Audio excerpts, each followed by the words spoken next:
We got leg day for you. First station is going to be elevated reverse lunges. You have two options. You could do it on the platform with dumbbells, or you could do it with a barbell. If you're going to do it with dumbbells, I'm going to hold my two dumbbells here.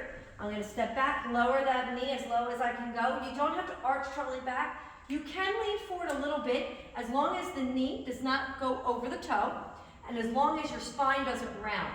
Okay, so if you are still, if from my shoulders to my hip bones is still straight, you can be in this position. I almost prefer it because you're going to push through your glutes instead of trying to arch around that low back. That's too much.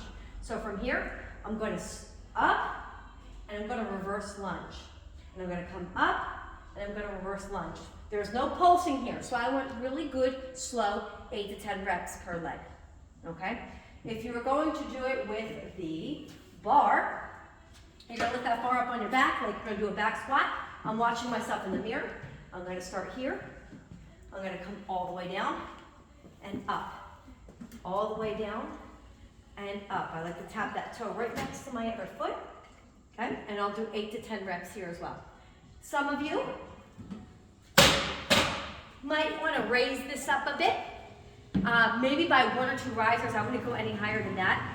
If you have bad knees, and I know there's a good amount of us that single leg lunges do hurt the knees, we're kind of going to do like a split lunge here, and you can hold on to the bar, and you're just going to give me, right here, 20 pulses like this, little up, little down, whatever range it doesn't hurt your knee, and then you're going to hold it for 20 seconds, and then you'll switch legs.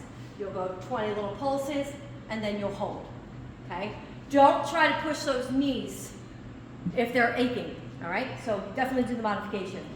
Next station is a sequence. You guys know I love my sequence stations.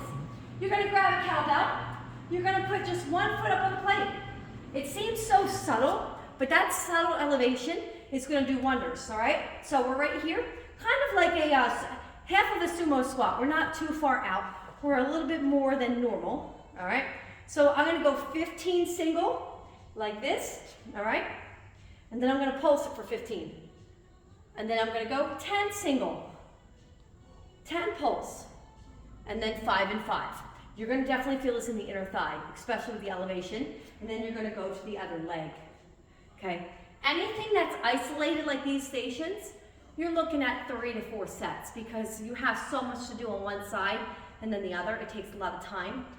So here, 2 to 3 sets I think will be sufficient, especially because the countdown, if you have more time, go more.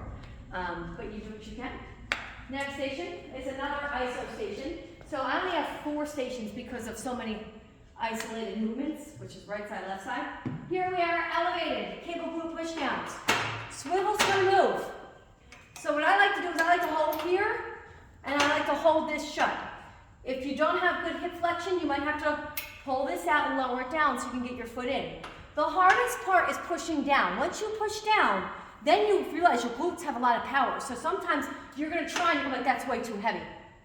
But once you get going, it's too light. So I often will help people by pulling the ball down as they push. So what I'm gonna do is I'm gonna put all my leverage in, first push it down, and then, or it's actually I'm gonna hold this one here, it feels good here, just because of where the cable is. I'm gonna let my knee come up, and then I'm gonna push it straight down with a little back kick. Up. Make sure that knee comes up in front of you, and then push it down. Notice where my other foot is on the plyo box. I want to be able to break plane. You see how my toe breaks the level of the plyo? You don't want to do this where you're just kicking the box. You want to do it where you can kick past it, okay? So right here, isolating. Please try to avoid from letting this slam come up slowly so it doesn't jolt the entire cable tower. You're going to do 15 per leg. If you're going really heavy, you might not get to 15, you might be 10 to 12. All right? And again, 4 sets, max probably there, depending on your speed. Last one is a hamstring iso slider. So what you're going to do is you're going to lay it back. All right? You gotta go. You're gonna lift your butt up, slide it in and out.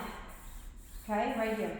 You're gonna do 20 per leg, and then you're gonna do the other leg. I probably have another slider ready to go, and then this one will go right away into the other one. Okay, so you're gonna do 20 per leg, and then you're gonna go into Superman's. Okay, you're gonna come up and squeeze 1, 2, 3, working on our low back a little bit. All right? So this is a lot of mat work. We can get a bunch of mats on the floor so you guys can really have your own. So you'll probably just set these two back and forth maybe 4 to 5 times. If the slider is way too difficult for you, you can also do a standing hamstring where you can just do like a nice seesaw like we did. But I would rather a body weight. This is more a recovery station. I want you to go heavy, heavy, heavy.